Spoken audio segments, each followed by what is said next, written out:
ওরে মন পাগল বলি টেনশন কেন অকারণ চিন্তা তো।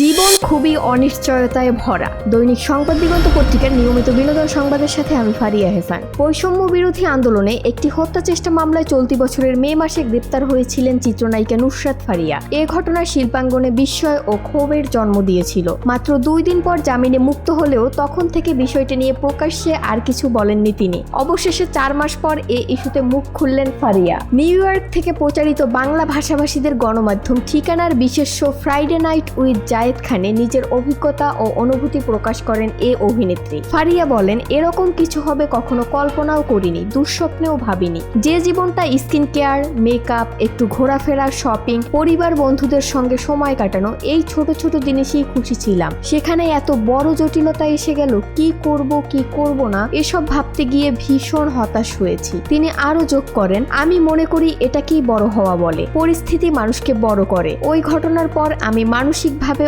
অবশ্যই আরো বড় হয়েছি। অভিনেত্রীর মতে, যা তার সঙ্গে ঘটেছে তা অন্য কারো সঙ্গেও ঘটতে পারত। তবে তিনি ভাগ্যবান যে মানুষের ভালোবাসা, পরিবারের দোয়া ও আশীর্বাদে কঠিন সময় কাটিয়ে আবারও কাজে ফিরতে পেরেছেন। জামিন পাওয়ার 10 থেকে 15 দিন পরই তিনি শুটিংয়ে ফিরেছেন জানিয়ে ফারিয়া বলেন, পুরো ঘটনাটা আমাকে শিখিয়েছে কোনো কিছুই স্থায়ী নয়। জীবন খুবই অস্থায়ী ও অনিশ্চয়তায় ভরা। সৎ থাকলে পৃথিবীর কোনো খারাপ শক্তি তোমাকে চিরদিন আটকে রাখতে পারবে না। বিপদের মুখে পড়লেও সৃষ্টিকর্তা নিজেই রক্ষা করবেন, এটাই আমার সবচেয়ে বড় শিক্ষা। নুসরাত ফারিয়ার মতে, সেই কঠিন সময় তাকে শুধু মানসিকভাবে পরিণতই করেনি, বরং জীবনের প্রতি দৃষ্টিভঙ্গিও বদলে দিয়েছে।